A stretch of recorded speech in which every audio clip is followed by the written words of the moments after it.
Welcome back. Now, before we take a look at the day's business news, let's first take a look at the stock indices across the GCC.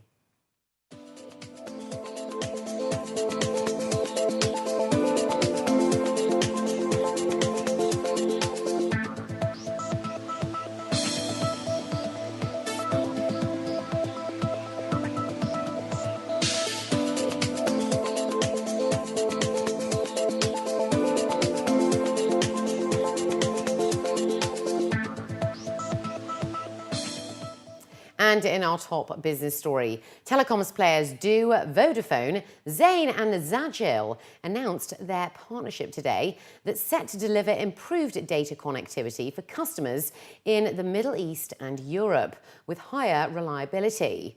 On the sidelines of the Telecoms World Middle East event today, the four companies announced the Middle East-Europe terrestrial system, which, according to them, will improve connectivity across the Middle East and Europe.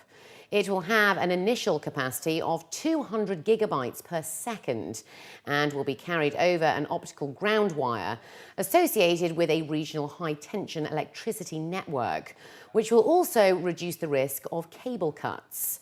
According to officials, this is the alternative to submarine cables. With an initial investment of 36 million US dollars, officials say the project will be carried out in 3 phases. Phase 1 will be the connectivity, which will be ready by Q1 of 2014. This journey to get to phase 1 took us 2 years. Will the other phases be shorter? The answer is yes. And the other phases will basically involve in how we extend this cable from Kuwait into Europe, and then from UAE to wherever. It could be to Asia, it could be to Africa, but that's something work in progress. Meets will be managed 24/7 by the Network Operating Centre, and officials say they are now setting the necessary infrastructure to tap into the market and fast-growing demand.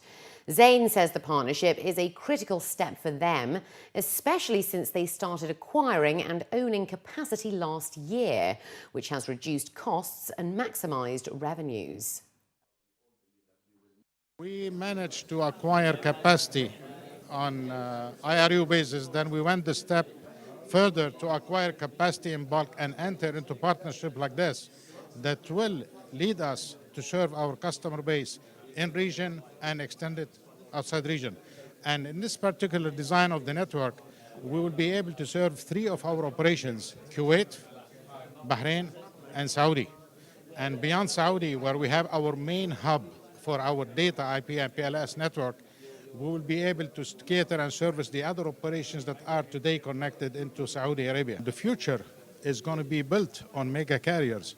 Unless we position ourselves, and we are doing that, to be a candidate to be member of the mega carriers, we will miss on the ship and we'll have to do it on our own on a higher cost. The second phase of sales for Arady Development's 48-storey residential tower in the DIFC will be launched at this year's Cityscape. The announcement came as the media were given a unique insight into the residential tower today, which is a part of the Central Park project at the Dubai International Financial Centre. Phase 1 of the sales were launched earlier this month with a record sellout of limited units, according to the developer. The residential tower is spread across nearly 575,000 square feet, boasting 426 apartments, and it is now nearly 80% complete. The handover is scheduled for the second half of 2014. Earlier this month, the developer also announced its tie-up with Dubai Islamic Bank, where UAE nationals can get up to 90% financing for tenures, extending up to 25 years. And expats can gain up to 84% finance, with profit rates starting from 3.74% per annum. As of now, actually, the building is divided into 3 categories, I would say. And the total area of the building is around 1.6 million of gross floor area, and that's divided into around 800 plus thousand of GFA onto the commercial tower, plus we have 500,000 on residential, plus we have around 100,000 square foot of I would say, gross floor area on the retail area, which by itself, is a unique combination at the same time. The whole building is actually unique by itself, and at the same time, we have invested equally on all of the components. We have not, I would say, discounted any of the components. We have managed the overall quality on the whole building as a one approach, because the whole building will follow a one standard. The Biz-Group has been named as the top SME to work for in the UAE by the Great Place to Work Institute, which also recognised an additional 5 distinguished small and medium-sized enterprises today.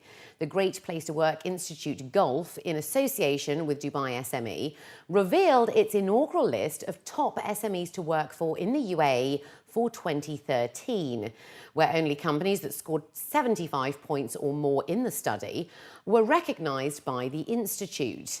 To select the winners, 2/3 of the company's score was based on the results of the Institute's Trust Index survey, while the other third was based on the company's responses to the Institute's culture audit. So what we look for essentially is a high degree of trust and trusting relationships in the workplace. And by that we mean visible reinforcement by leadership across the company of developing and maintaining strong, highly engaging, and high trust relationships in the company.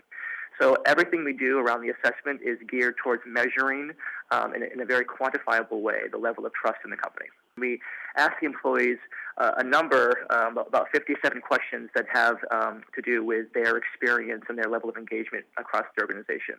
The second piece is management's perception of what creates a great workplace and their perception of the degree of trust and the effectiveness of their people programming. And so we combine those 2 sets of data to come up with our overall rating. The Biz-Group was awarded the best place to work due to its rewards, its unique hiring plan, which reaches out to newcomers before they even start, as well as inspiring, welcoming and thanking. David Robert, the CEO of the Great Place to Work Institute Gulf, gave us an additional insight into some of the other winners today and what makes them great places to work.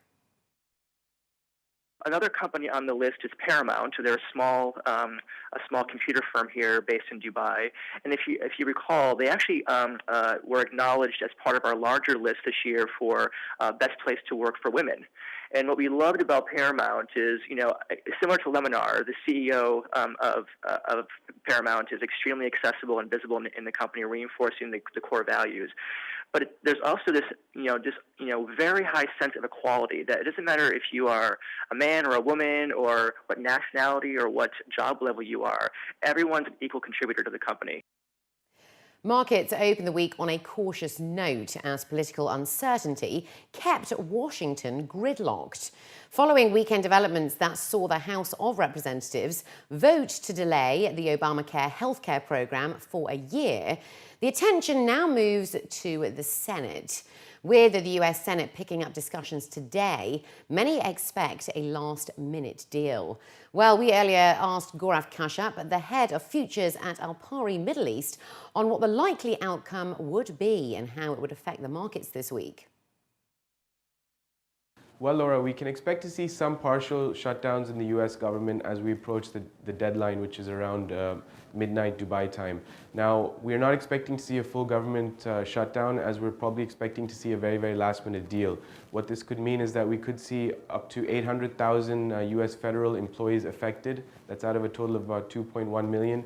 And we can see agencies such as NASA and the US Parks and Recreation departments being affected. But overall, the larger, more important agencies such as the US military, the US Postal Service, as well as Social Security don't seem likely to be affected as a result of this uncertainty. Now, what we are probably going to see is that equity markets, US equity markets in particular, will continue to sell off as they have over the past week. The US dollar also will continue to weaken as a result of this uncertainty, and US Treasuries will move higher as a result of this. But overall, once we see a deal being struck, which could be a very, very last-minute deal, we will see that rally take US equity markets higher.